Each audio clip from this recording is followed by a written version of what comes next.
Thank you, thank you. So I want to introduce our next panelist with a passion about guiding her clients through the purchasing and selling of property with ease. Whether it's a Grammy Award-winning producer or a first-time home buyer, Melissa gives all her clients the red carpet treatment. She focuses on removing elements and stress from the home buying process, which allows her clients to focus on finding the home of their dreams. She has built a reputation on making her clients feel like they are her only ones. With her commitment to them and process, let's welcome Melissa James. Woo! I need some more claps. Thank you. So our second guest, our panelist is dedicated to proving exceptional personalized service for all of her clients. She takes pride in relationships and will work relentlessly on her clients' behalf to help them achieve their real estate goals. She's been in real estate industry for 14 years. She was my real estate. They both were my real estate agents. Darius Stakely. Welcome, ladies. Thank you, Marisa. So I want you guys to introduce yourselves on your own behalves and the Real Estate Divas, how you guys came about working together and your service here in Inglewood. Take us back to the beginnings. Awesome. So, hi, everyone. Again, I am Darius Stakely. I am a residential real estate agent. Both myself and Melissa, we work commercial and retail as well, but our primary focus is on residential sales. I've been selling real estate for 14 years. Melissa and I met in Beverly Hills at KW back in 2016, and we decided to conquer the Inglewood real estate market together. So we farm areas like the avenues in Inglewood and other pockets in Inglewood as well, North Inglewood, Ladera Heights. We pretty much work from the valley to the beach and everywhere in between. This is what we do full time. I am very passionate about helping people in our community achieve their real estate goals, whatever that is, whatever that looks like. Everybody's journey is different. Myself, just so you know a little bit about me, I grew up with a single mom in the city of Compton. I didn't grow up with economic advantages like many of us did not, and I believe that is truly because of the lack of financial literacy in our communities. So it's important to us to get the education out there to help you start the process to own, or if you do have properties that you currently own, we help you leverage the equity that you have to buy more properties. Thank you, thank you. Melissa? A little bit about myself. I got into real estate. I think I'm going on my 12th year now. And the reason I decided to get into the field was I always knew I wanted to invest in real estate, and my goal was to have income property and live off of residual income. So I bought my first property when I was around 22 or 23. And the process did not go well. I did not know much about real estate or how it worked or loans or anything like that. And my mortgage broker and realtor did not provide me with accurate information. And I got myself into a situation that was not ideal. So I decided that I'm going to get into real estate not only to help myself purchase properties and know more about it, but also to educate people on how the process works so they are not taken advantage of the same way that I was. And it's been going great ever since.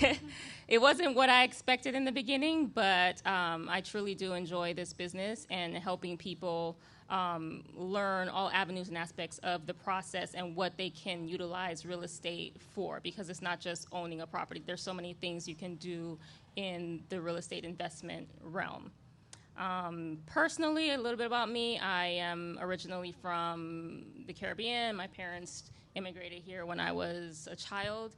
I grew up in the Culver City area, went to high school out here, and, with the immigrant mentality, the goal is always to come out here, succeed, own property. Like, that's just something that was always instilled in me. And lucky for me, I had a father who taught me about the importance of credit and managing your money and all of that stuff. So I've always had a good grasp on it. So I also educate people on how to manage their credit and build their credit and take care of it so that they can have the capabilities to purchase a home when they're ready.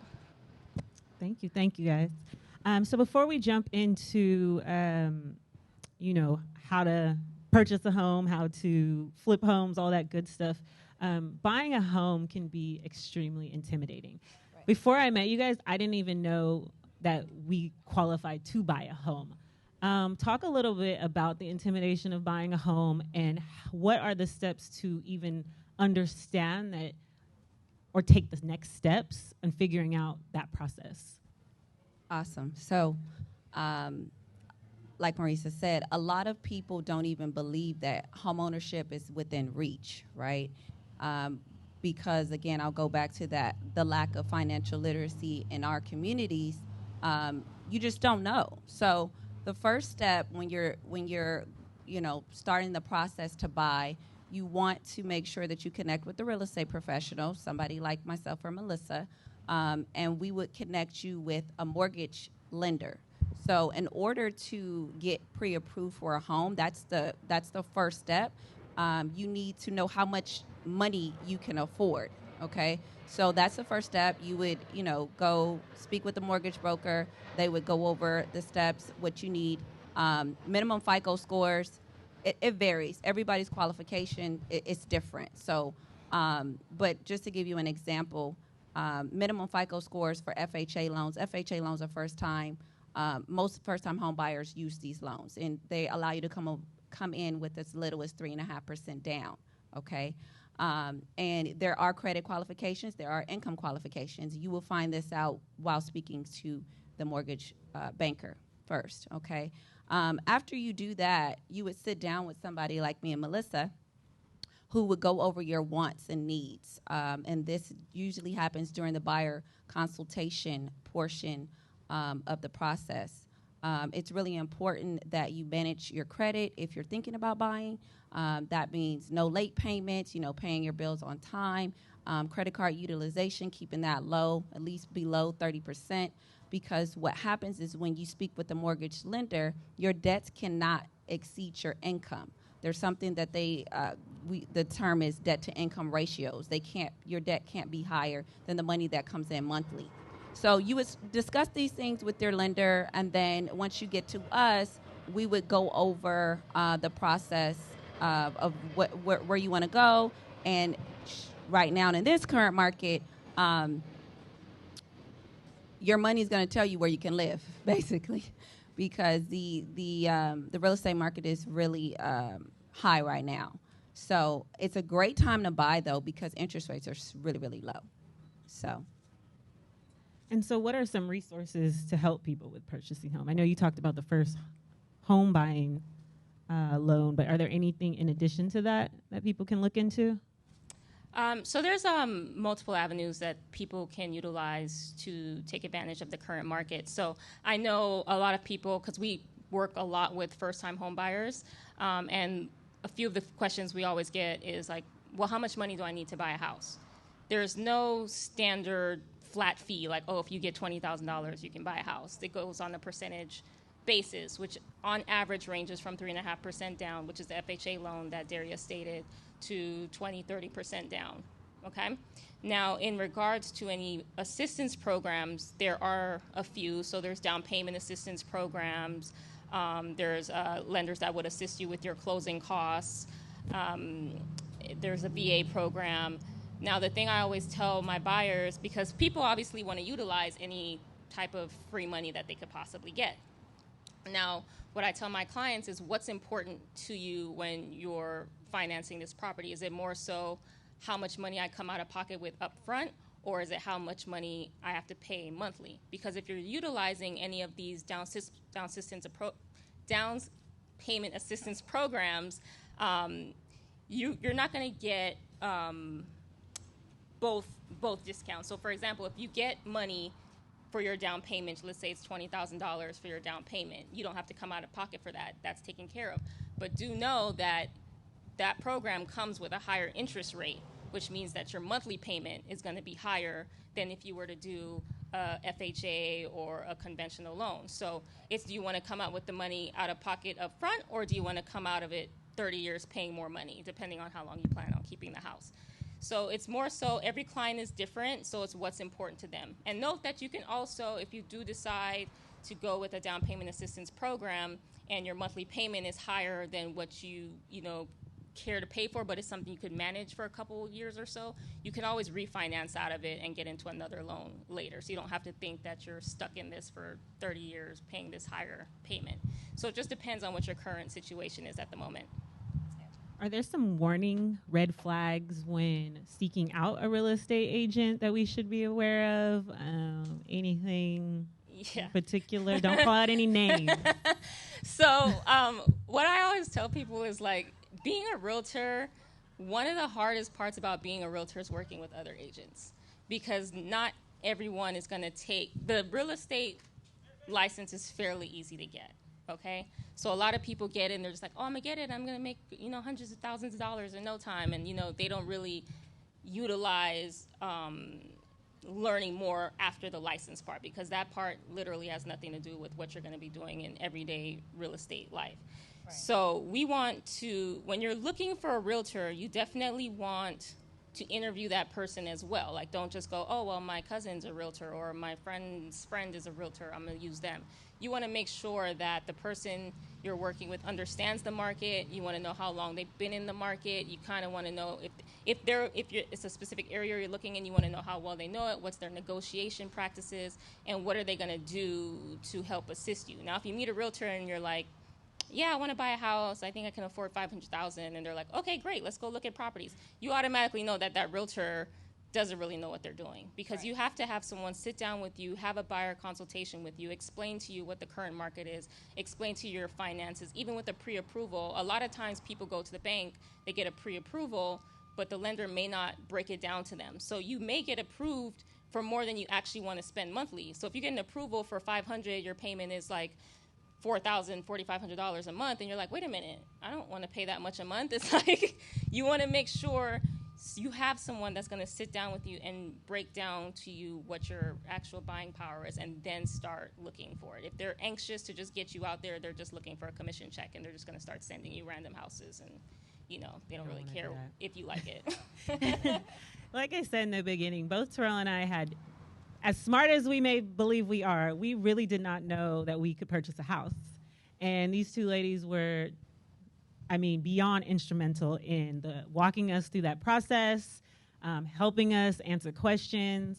They went in on our behalf. And so I just want to thank you guys, for being very key to why we are able to own our home now, right before the pandemic, and be able to make that process happen. So I really want to thank you guys for that.